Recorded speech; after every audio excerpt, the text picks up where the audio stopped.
Hello, welcome back. Stormy Devon, Stormy Francis Devon. It was a good one last night, I tell you, particularly windy. And not me either this time. Right, in this video, Diana, we're looking at the Difflock switch. We're also sorting out the electronic connections, the override for the electric fans and getting those all up and running. Putting the interior back together again. If you like this kind of stuff, subscribe. Motivates me. I'm being distracted by swallows or swifts or whatever they are. Give me a thumbs up, give me a thumbs down if you must. It happens. If you want to kind of help the channel in any way whatsoever, or buy me a pint down there, is it the PayPal me link rolling across the bottom of the screen that way, or is it that way? I don't know.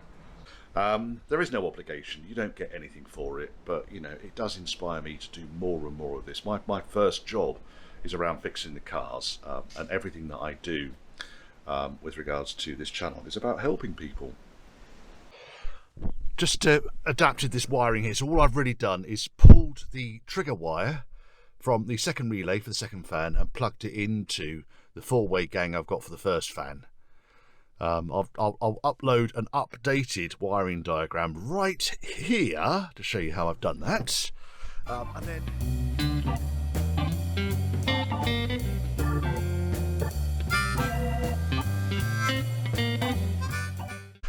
then if we can, door doesn't close, it needs a new hinge on this side. On this side, let's go round. Let's have a wee bit of ignition. Right, because I've bridged the two wires for the switch to the fans. Right, I'll test that when I refill the cooling system and so forth. Well, we've got another minor problem I'm going to get sorted out today. So there's two issues I want to do. First of all, I want to investigate why Difflock isn't working, and the second thing is, carpet came out quite easily. Just undid those screws over there by the handbrake, and the carpet was out. Gear stick has to come out, which isn't actually that much of a pain in the arse. There's only 3 screws, 3 bolts that hold it in, and then it just lifts straight out. Obviously cover the top of the gear stick, because that, if you drop anything into that hole, there's no remote shift on these things. It just goes straight into the bottom of the gearbox. Now, hopefully it will go straight into the bottom of the gearbox, but a worst case scenario might be that it drops somewhere short of there. Now, it also looks somewhat irritatingly like we need to take the plunger off here, because I can't get the cover past it.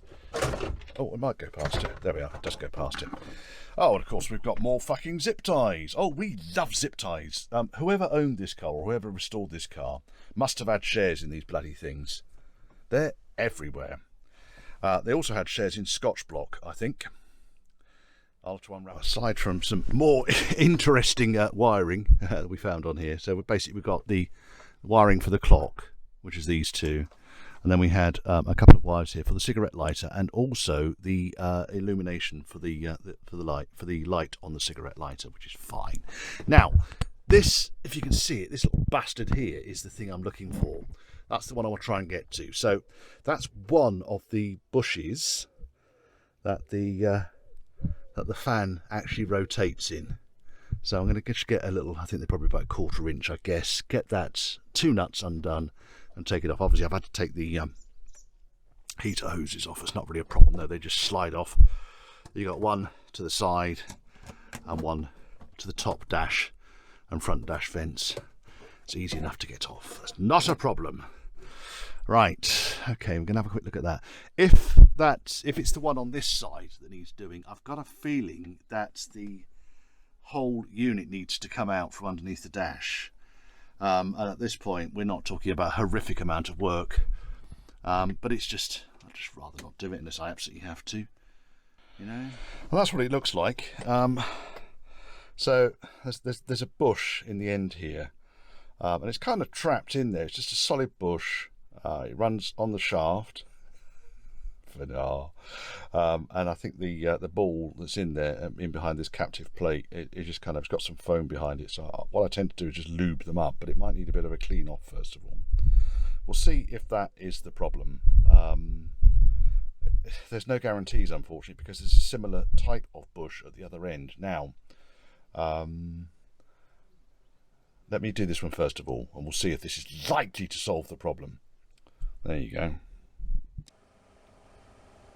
Well, it does seem a bit quieter. We'll leave it running for a minute. I've not got the ignition on, because all I've really done is I found the wire. I found out what this bloody wire was, the one that goes from green to brown. Is actually the feed wire for the motor, which I can actually pull out of the motor and rewire that, configure it correctly. So all I've done is I've attached that directly into the brown circuit, which is battery live, and we'll be able to get that just running for a short while. Just check he's okay. Just leave him running, and because it was getting squeaky after a minute or two.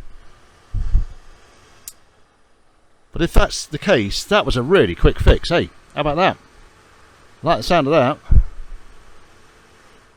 Didn't have to take the heater out by the looks of things. Now, the only thing I don't know about this heater is the state of the foams. I can feel that foam is in there. Yeah, the foams are in the same sort of state as they are in other cars. So if this heater unit does come out, then it will get treated to a new set of foams. There's not a lot I can really do about that. But, yeah, I think that's okay. Right, Difflock.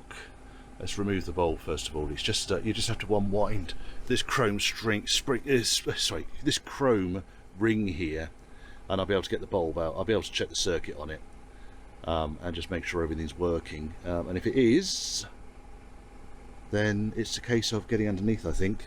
Now there is the Difflock is down there, but there is a circular plate which I've actually covered up here. That's pretty stupid of you, Richard. There it is. It's there, so I can cut out the dynamo, dig that circle out. There's one screw, should be 4 screws, 2 screws, 3 screws, 4 screws. There's the screws. Be able to cut that out easily enough, and gain access to the electrics on the Difflock. Because basically what happens is the Difflock engages via a vacuum, and it all looks really grubby down there.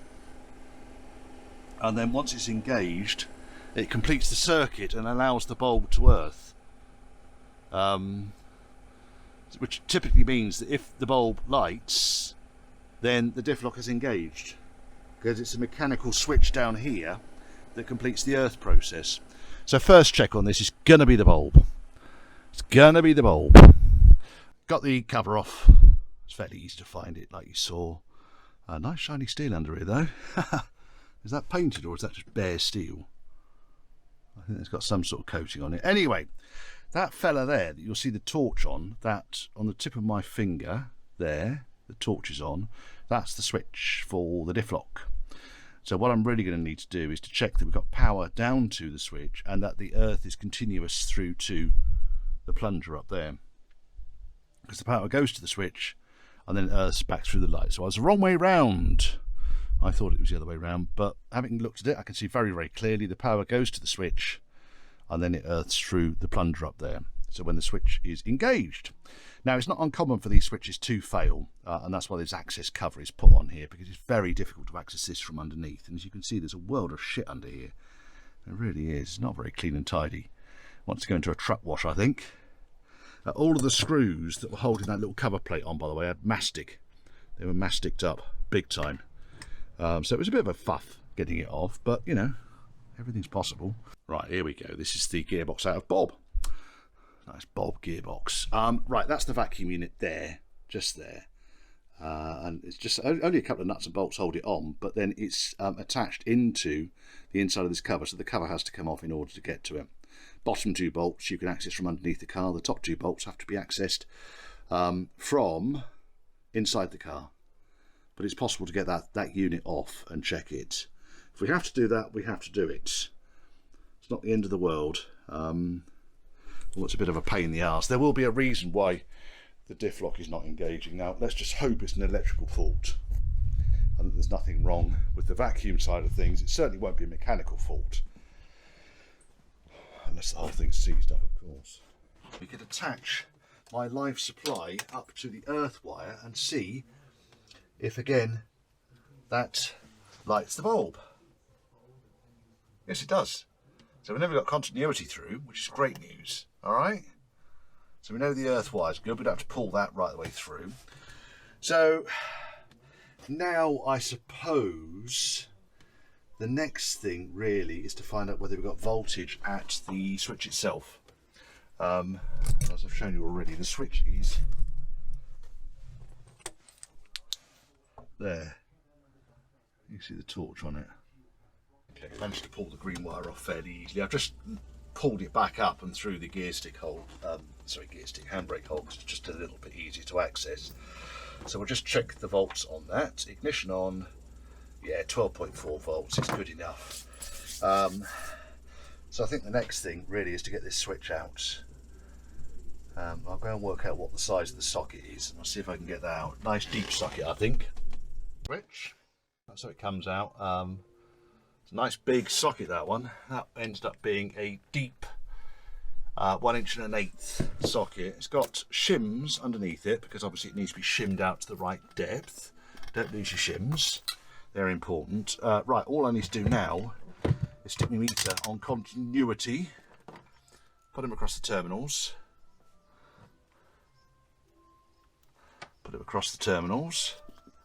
and turn the meter on, of course, and then depress the plunger. Now, switch is fucked. Which is good news, because, I'll say it's good news, it's purely good news because it means that the vacuum's probably working all right. So what I need to do then is replace this fella. Looks like a reproduction part. I don't know what I could possibly say about a reproduction part. It sits right on top of the gearbox, so there's a good chance it's going to be in far better shape. Just plug it into the 2 wires, turn the ignition on, and I'm pushing the plunger in, and the light comes on. So I'm going to refit this now. Refit this back onto the gearbox, and hopefully we'll have it working. So what the manual says, and this is where it gets a little bit bizarre, the manual basically says you've got to screw it in, with the Difflock engaged. So I need to pull the plunger up so that we can see that the lever then move across. With the Difflock engaged, you screw this in with the wires attached to it, which you can imagine already is going to be a fucking ball's ache. And then you basically screw it in one turn further just after the light comes on. In principle, absolutely outstanding way of doing it when the gearbox is on the bench. However, getting a feeler gauge in down there is going to be a bit of a faff. I'm going to have to do my best at it, but it's be something I'll probably end up doing video. But that's in principle what you need to do. What I could do is put half of these shims on here and wind it in, and see what happens when I put the Difflock on. We'll see what happens. I'm just going to have to fiddle and faff around with it, unless anyone's got a better idea for how to do this when the gearbox is in place. And even underneath, you see, you can't really access because the chassis rail's in the way. That's the chassis rail just there. So access is not great, even through this little access hole. So yeah, that's going to be fun, isn't it? Let's give it a go. Right, I found my torch. What I need to do is, I've got the engine running, obviously. I just need to get the Difflock to make sure the Difflock is engaged. So looking again inside the circle down here, ignoring all the Dynamat kind of advertising that's going on around here. This is non-paid promotion. Just going to pull the plunger up. There we are, straight away. Difflock engaged, Difflock disengaged, engaged. See how that works? So I want it in. Now if I turn the ignition off now, that should stay in. Vacuum leaks out. There should be some detent balls and springs inside the vacuum, inside the housing. They're going to stop that from happening. Well, that's a faff, isn't it? Right, what I did find is that my adapter here goes quite neatly into a 34mm socket, which is one that I bought to do the crank pulley, the dog leg crank pulley, the one that's got the starter dog on it. So that copes with that. Now what I then need to do, I think, is somehow attach these washers onto yar, and I might just use a dab of copper grease, or perhaps just stick some of the shite up against them. Yeah, they don't seem to be falling out. Right, let's see if we can get that in now without dropping it all on the floor. Right, that turned out to be a bit easier than I thought. So there's a spare switch. They kind of hang on. The washers sit underneath the quite fat thread until you get to quite an alarming angle. So just being quite careful allows you to get the whole thing in. So what I did was obviously fitted the switch back in using my 34mm socket. Put the wires back on. Are they on? They're on. Right, let's start up. Oh, light's on already. So does light go off? Fuck yeah. I call that a result. Let's fix that then.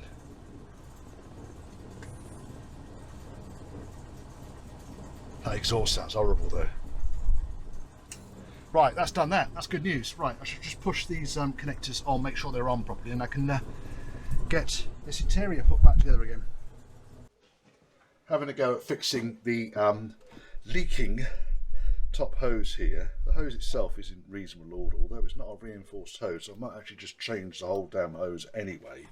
But what I had to do was the outlet pipe here wasn't quite round, so I've used a girt big socket and just kind of manipulated it back into being round, which it is. Next, just clean up any crap off the surface.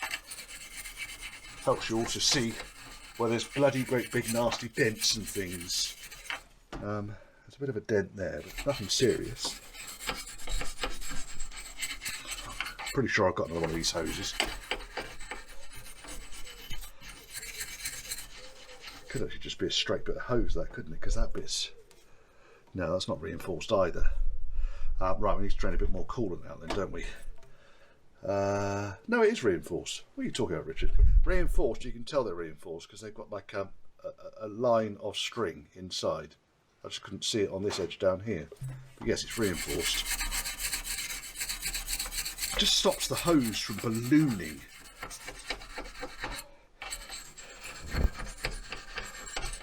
Right. I think that will just about do that. Does it go on nicely? Yes, it does. It slips on there nicely. That's come off there for some reason. Right, let's take that off again. Just check we haven't got any crack around the face. No, nothing. That's okay. That's the pipe seal. Jubilee clip. I might find a better size one than that one. Everything's so bloody oversized on this car. But for now, I shall leave it like that. The only other thing I will do, and this is only because this has been leaking in the past, just put a little bit of gasket sealant around. It doesn't need tons of this stuff. Don't put silicone. This is a gasket sealant. It will do the job.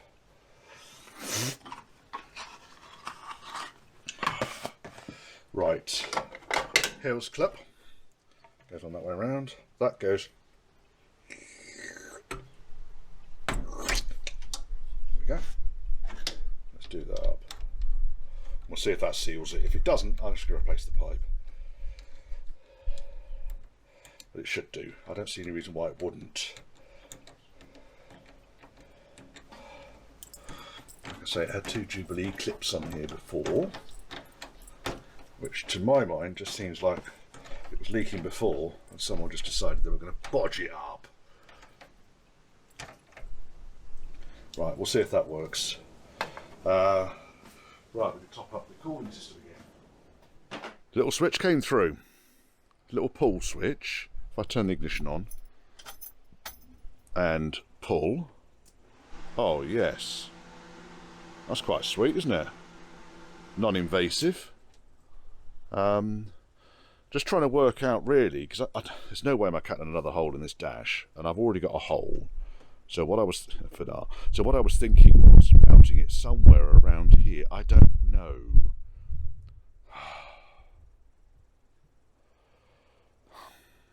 where would you put it? There's too close to the tip of the light switch, so it kind of wants to be all right up against this side here. I'm going to have a fiddle around. What I'm going to need to do, I think, is just cut a piece of plastic out and manoeuvre it around until I get it exactly where I want. Now, the other thing I managed to pick up was a nice little kind of metal tag that goes around the switch here and just says fan. Yeah, it's quite sweet, isn't it? Might work, might not. If it doesn't work, it's going to go in the Land Rover. But yeah, so that was that. I'm just thinking perhaps I could mount it onto the panel that goes underneath. So rather than mounting up here, because it is a bit awkward up there, let me just get the panel out. But what I'm saying is we've got this thing with the redundant radio in it, which is going to come out, and I could potentially mount it underneath the radio, underneath the steering column. I'm going to have a little fiddle around with this. This radio is going to come out first of all, though, because this thing weighs about the same as the moon at the moment. All needs to come out, and then I can have a little fiddle around and work out where that switch is going to go, because that is just too close to the light switch. And I just think it's going to interfere with operation. It might not. I'll just work on the ergonomics of it. If there had been a hole up here, then obviously it would have gone there, but I'm not drilling a hole there. No. I mean, the other place I could potentially put it wouldn't actually be criminal to drill a hole there and put it down there, would it really? That might make a bit more sense, you know. It might make a bit more sense, because I am going to pit the overdrive to this at some point. And I was looking at the overdrive badge, and the overdrive badge does kind of cover over the hole. It's not beautiful up there, though, is it? I'm going to do something with this. I don't know what I'm going to do yet, but I'm going to do something with it. I'll let you know. Yeah, the switch might end up over there, where a heated rear window switch might go. Where are we? There's only one of them working. Sounds like a walrus farting. Right, let's see what the difference is now compared to a penguin's flatulence. What have we got now? That'll do. Oh yes, that'll do.